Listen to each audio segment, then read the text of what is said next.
Hi you guys, we are here for our final Whittington video. First of all, let me just say welcome to summer break. I hope you're enjoying your first weekend. I hope you have a wonderful Memorial Day weekend. Remember that tomorrow is not just a Monday off for no reason. It's to celebrate all of the people who have really just risked everything and sacrificed even their lives for us, specifically by being soldiers or sailors, but being in the military service somehow. So remember that. Thank people that you know who have fought for our country. And just remember that everything that we have is because of people who have given it up for us, given up everything potentially for us. Okay, now that that's over, I wanted just to remind you of a couple of things. First, you have had a wonderful year. There were hiccups for sure. There was a pandemic that's been awful and is still going on, and that's hard. But there have been so many beautiful and wonderful moments along the way. Some that I can just think of off the top of my mind, maybe you saw them in the video that I sent, are our Halloween day and the parties that happened then. That was so much fun. Your guys' choir concert, which was phenomenal. You were so good. Our winter party day, our Valentine's Day, watching Harry Potter, watching Inside Out, having hot cocoa with Mrs. Carlson's class. There were so many good moments. And little ones like our outside recesses and the fun Friday where we got to have a little cafe, kindness cafe. That was so fun. So I hope that you remember and look back on this year with a lot of fondness, because I know I certainly will, and I'm going to miss you guys so much. Okay, thing two is that I want you to please remember to do what my shirt says this summer, which is read. Please read all that you can. Read to a younger sibling or your pet if you want to. They really like that, even though it sounds kind of silly. Animals love engaging with humans, especially over stories and listening to them talk. I think that's really special. You can also listen to books being read online with Audible or a library account. If you just type in your library card in the library website, the normal public library, then you have access to rent a bunch of books free, both ebooks and audiobooks that you can listen to. And you can also use Epic all summer long. Just continue to use our school login. I would say that you guys should definitely be reading like at least a couple of times a week. That's so important. And I'm doing it too. I just finished a book yesterday, which was really fun for me, and I'm hoping to finish another book tomorrow. And this is how much your teacher loves books. I even started a book club with Mrs. Kerber, so that's been really fun for me too to get started with that. Okay.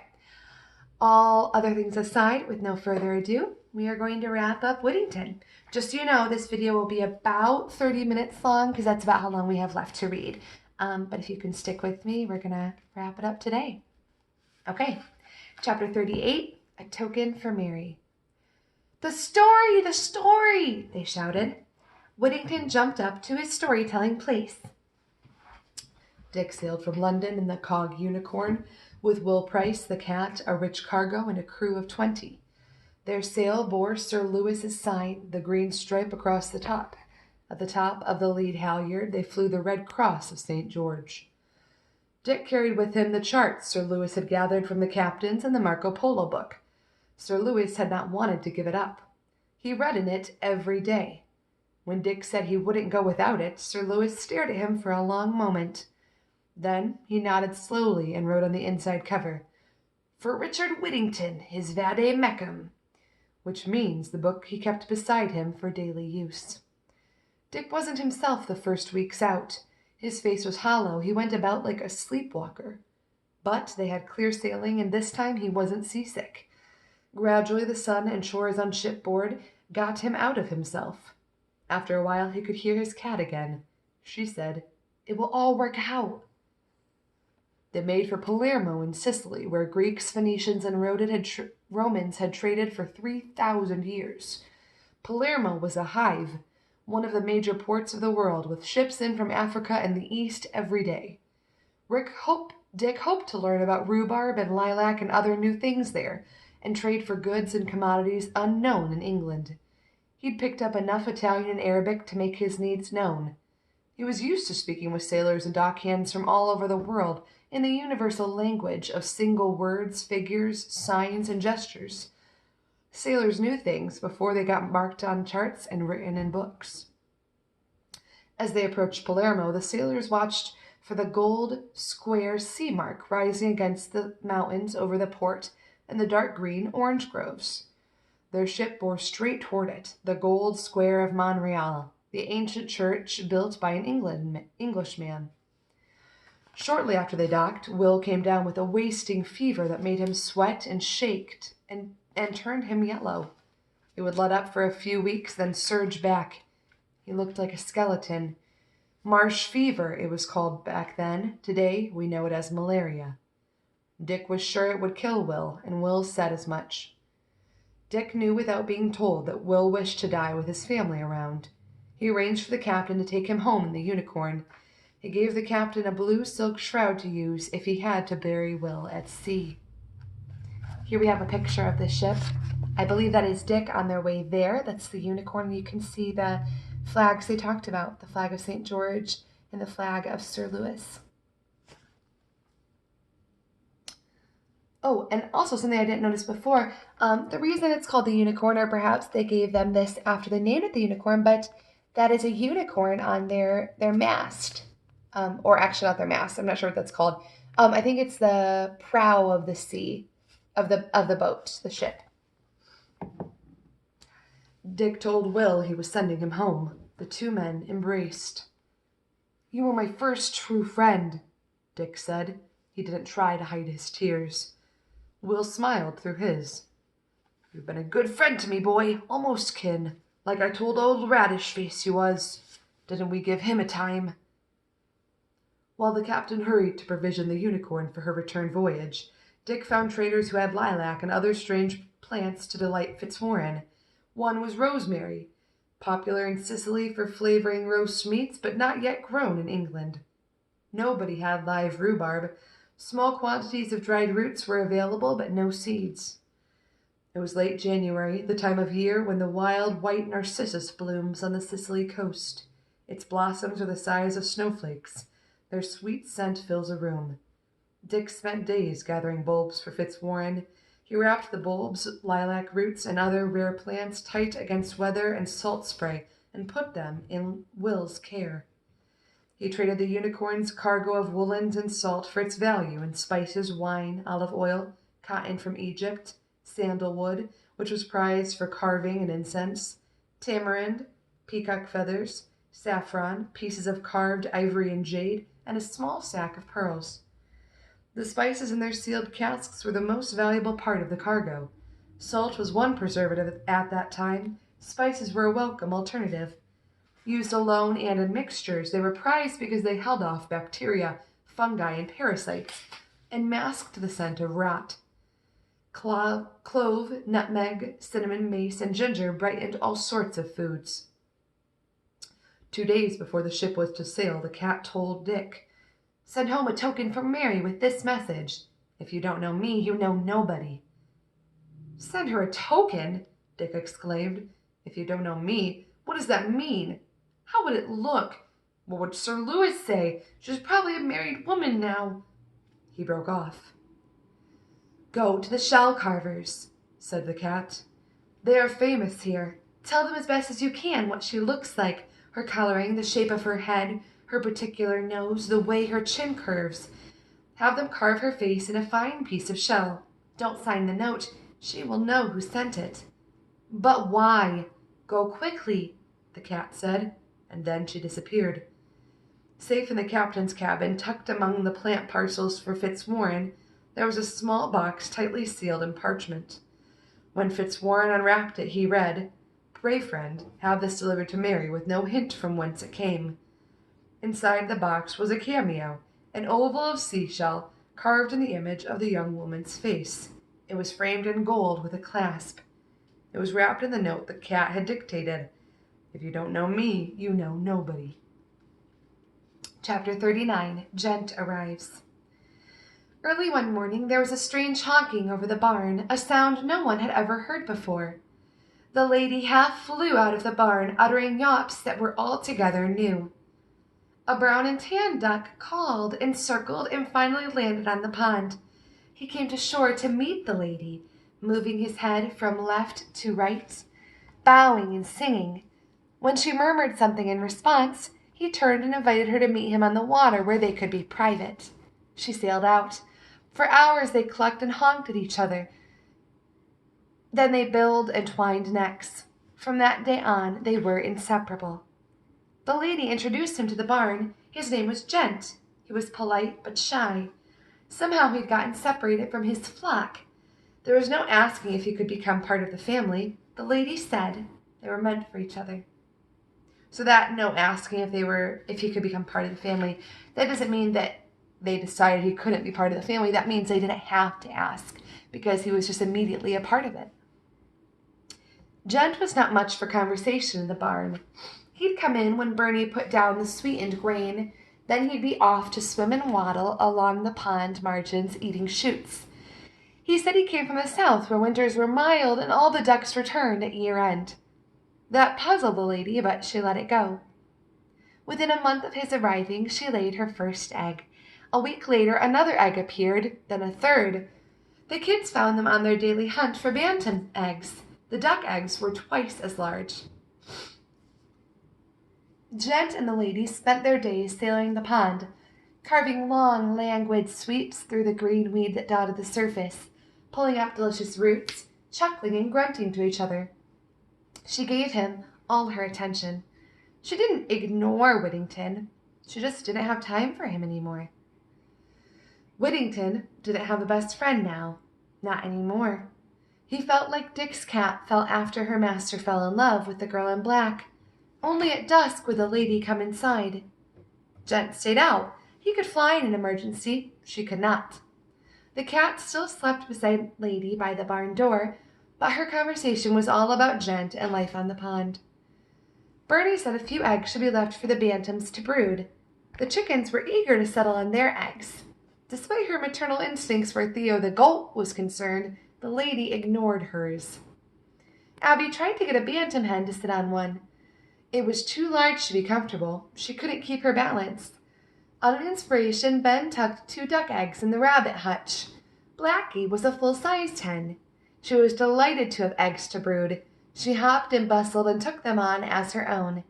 When Bernie added the third, she spread her wings to keep the clutch covered. A flock of bantam chicks came, then 2 ducklings. The lady was pleased, but she continued to spend her days on the water. Every morning Ben would lift the ducklings out of the hutch. The bantams led their chicks around. Brahms and Coraggio led the baby ducks.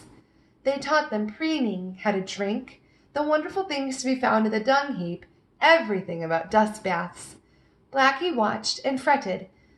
While she admired Brahms for the way he exercised his musical authority, she didn't think much of his mothering skills. One morning, as Ben was lifting the ducklings out of the hutch, Blackie gave a tremendous flapping jump, cleared the opening, and plopped down among her charges. Thereafter, the 3 chickens paraded the ducklings together, the large bronze rooster yelling their advance, the black hen hopping along on one side, 2 oddly marked ducklings peeping. With Coraggio bringing up the rear, they'd make a long, slow turn around the paddock, visit the dung heap, then head to the pond where the lady took over. The 3 chickens worried at the water's edge until the lady brought the ducklings back. Chickens can't swim. On the hottest day in August, the tabby down the road carried her 2 kittens to the barn. First one, then the other, squirming and complaining. One looked like Whittington. They were underfoot in the home where she lived. She had overheard that they were to be taken to the pound. She figured the barn would be better than that. So now Whittington had his own little ones to watch and train. He didn't have his best friend to himself anymore, but he was too busy to be lonesome. As for Ben's reading, from 10 to 11:30 every weekday he worked with Coach O. He learned more than reading. The 3rd morning, when he stalled, he threw the book across the room. Coach O sent him home. He thought she'd call Gran. She didn't. He wasn't sure when he showed up the next morning that she'd see him. She acted as if nothing had happened. For the rest of the week, though, she kept him until noon to make up the time he'd missed. A week later, when he got tangled up shaping letters in the sand tray, he dumped it in a fury. Coach O pursed her lips and said, "Go run twice around the playing field as fast as you can." When he came back in, red-faced and panting, she pointed to the mess of sand. "Clean it up," she said. Thereafter, he had to get to school at 9:30 to run laps before the reading session. "Exercise will save you when you feel like exploding," she said. "It changes the subject. It's real hard to get mad at yourself after a good sweat." It worked. Ben didn't blow up again. Chapter 40. A Rescue. A few nights later, Whittington was out. It was late. Kittens are night creatures too. His two children were rolling on the barn floor, playing in a tangle of old hay bale cords.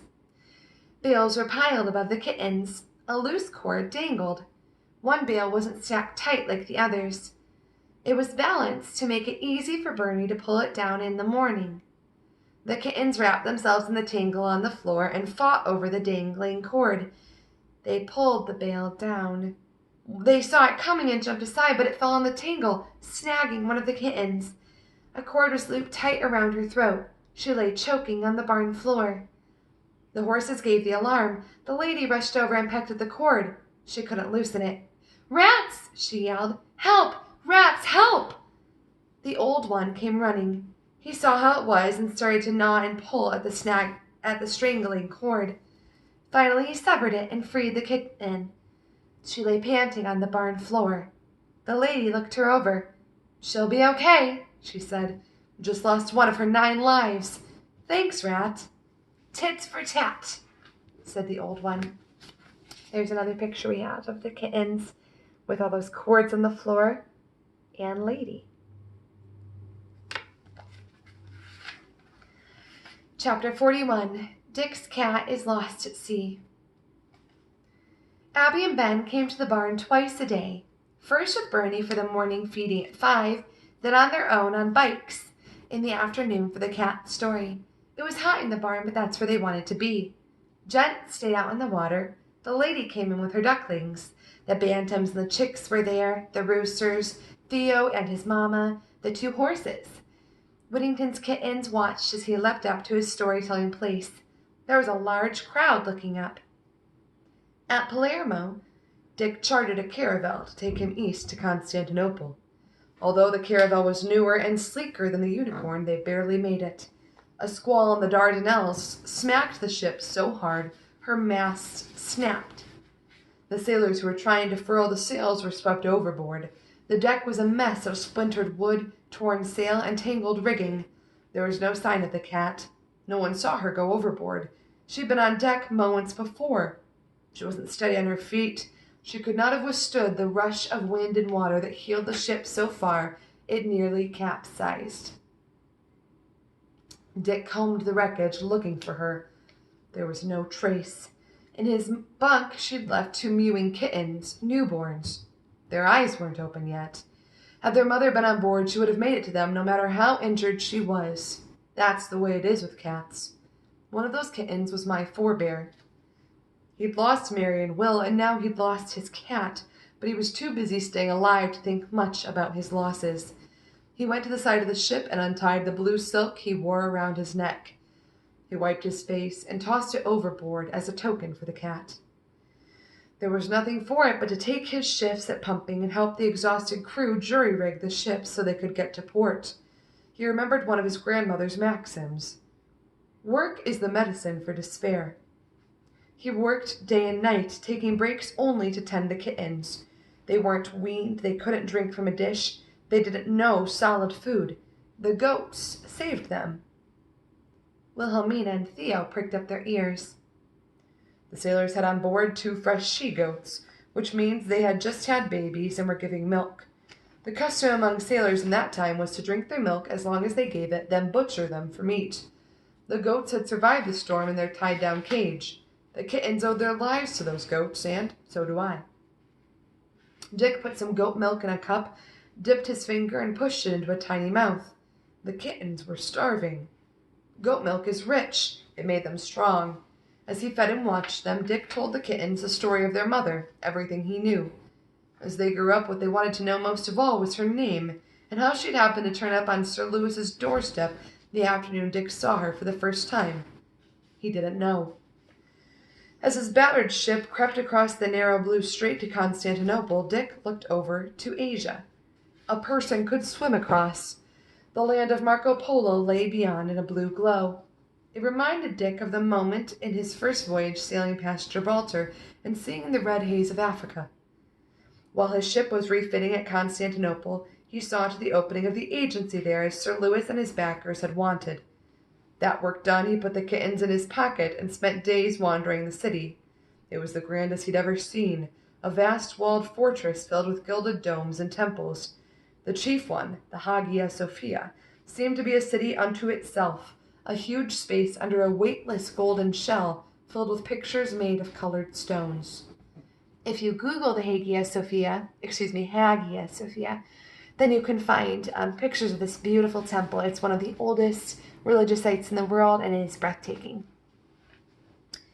Outside there were voices and laughter, friends yelling to friends, flutes wailing, merchants singing their wares, men playing stringed instruments and beating cymbals, women dancing to the rhythms of skin-covered drums. The smells of meat cooking made him hungry. At the food stalls he bought chunks of grilled spiced lamb on a stick and dishes of curried grains. The grains were strange. They were rice. He fed the kittens small bits of lamb he chewed to paste.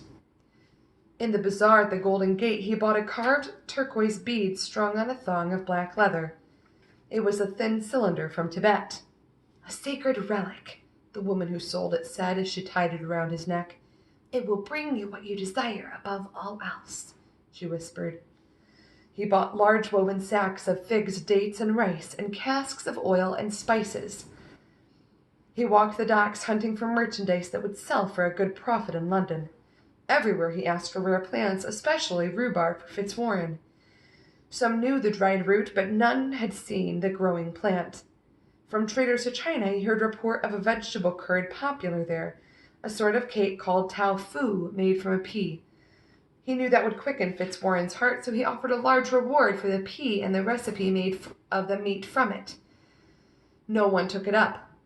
Today we know that pea as soy and the food as tofu.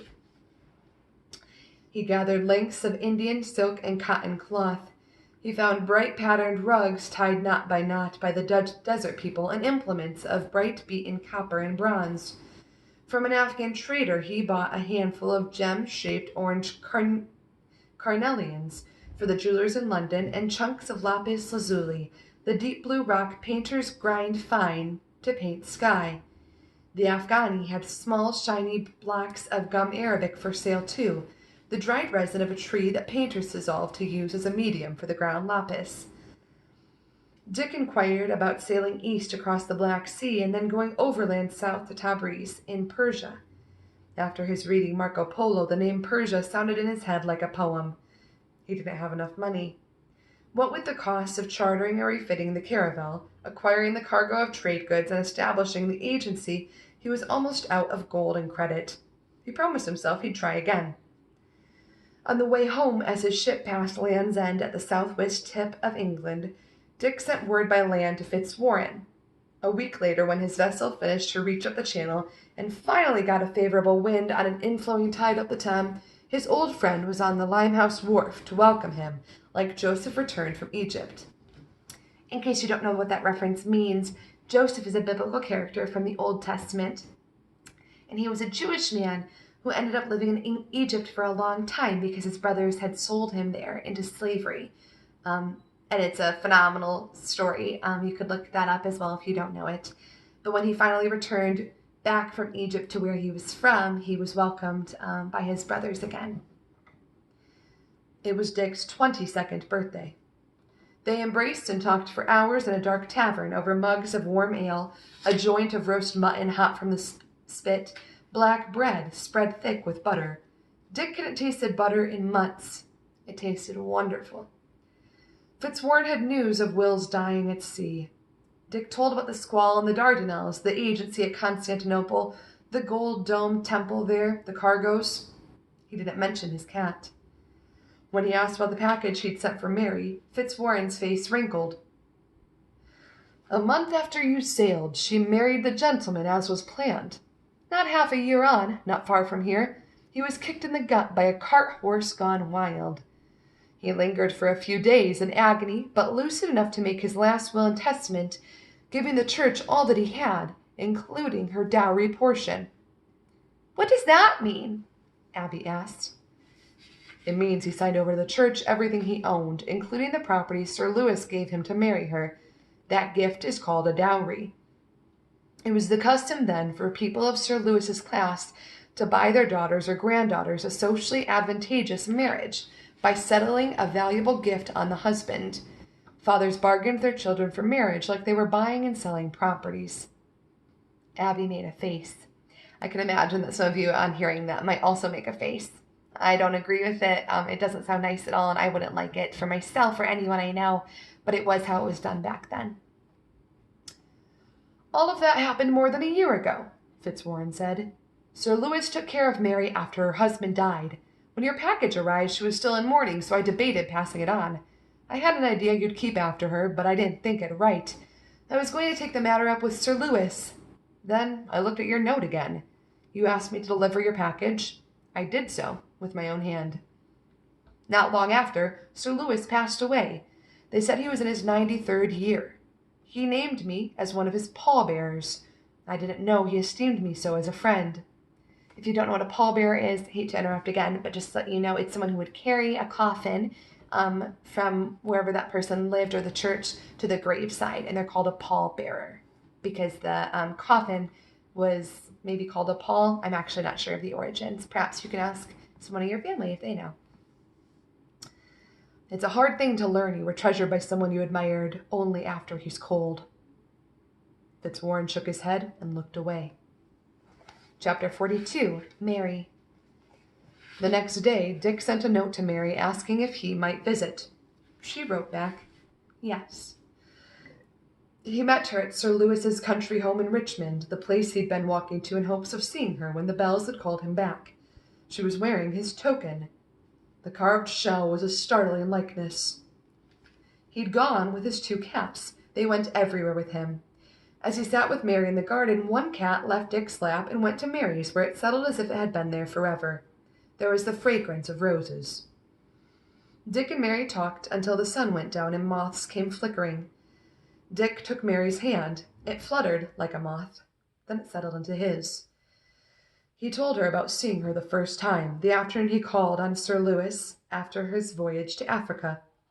He described the birds in the king's throne room at Tripoli, where the cat had won him a fortune, the ancient temple at Palermo that caught the sun at dawn, the scent of wild white narcissus blooming on the rock coast there, the glittering wonders of Constantinople.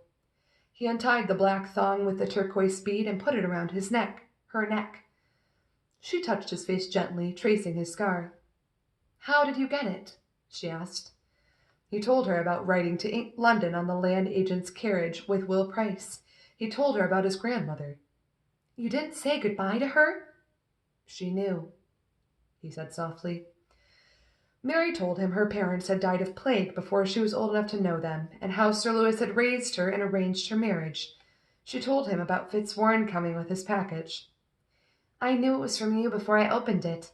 It made me joyfuller than I'd ever been in my life. They married and had a mostly happy life together with one daughter. Dick Whittington prospered and became Lord Mayor of London, just as the coachman, Will Price, had predicted on the carriage so many years before. Dick kept Marco Polo's book beside him always, but he never left England again. He never made it to Tabriz. He lived to a great age, surviving his wife and daughter. As an old man, his companion was his cat, a descendant of the great Ratter.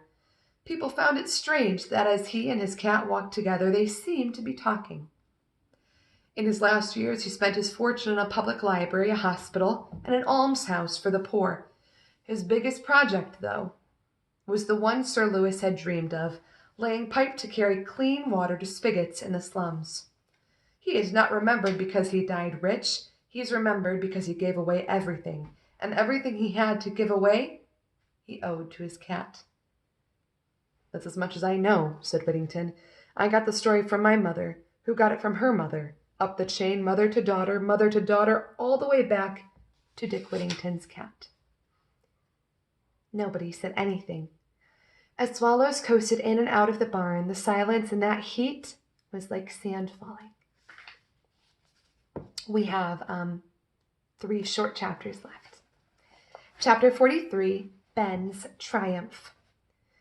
Ben finished the last level 19 book the Friday before Labor Day. School was to start the day after. Coach O called Dr. Parker, and if you don't remember, Dr. Parker is the principal. He's got the level 20s to do, but he's there. Move him up. Dr. Parker called Bernie at the Texaco. Ben did it. He's going on with his class. Thanks, was all Bernie could manage. He went over to Marion's room. She left work so fast she forgot to shut down the computer. Ben liked her angel food cake best of all. He was going to have all the angel food cake he could eat. Ben knew before anybody. Coach O had told him. He headed to the barn. I did it, he yelled. I'm not going to stay behind or anything. Abby was laughing and crying. The rats danced. The horses tore around the paddock with tails flying like it was a race day. The cat swelled up bigger than he had on the day that he'd given Havy her surprise. Brahms crowed so long and hard he got dizzy and fell over. The bantams ruckused. Theo sang like it was dawn. All was jubilation, dust, and pandemonium. The lady called for order. We all had a hand, a wing, and a paw in this. It isn't just Ben. We've all passed. There erupted such a whooping cheer that Gregory the watch crow came over to find out what was going on. We have a picture of that celebration right here. Pretty cool. Chapter 44, Life in the Barn, continues. The lady and gent were happy together until the first sharp winds of autumn brought flights of ducks over, calling loudly as they headed south. When gent called back, some of the flyers wheeled low and yelled to him to come along. He flew up with his children and joined them. He circled twice, honking to the lady. She squalled and flapped, but she couldn't go. Then it was quiet. Everyone was looking up. The sky was empty. Suddenly she felt old and exhausted. She dragged herself to her sleeping place by the barn door and quit eating. Whittington stayed by her. When the others came over, he had to join them, she whispered. I would have gone too. For all my loves here, if I could have flown with him, I would have. Bernie put water and a handful of the special grain close to her nest. Al brought out half his breakfast donut and crumbled it for her. She closed her eyes. She wouldn't talk. For 2 days she didn't move except to attend to her necessaries. She ate nothing, drank nothing, said nothing. Even Havy's nosings and lickings got no response. Whittington started telling stories about her as if she weren't there. How she'd helped him when he'd lost his home. Soon the others joined in. Abby said they were doing the lady's obituary. What's an obituary? Ben wanted to know. What they write about you after you're dead, Abby said. The lady opened her eyes. Ben told her about her encouraging his reading. She taught me about taking charge of myself, he said. The lady stirred a little at that. The old one told the story of the truce with the rats. Abby made them all laugh.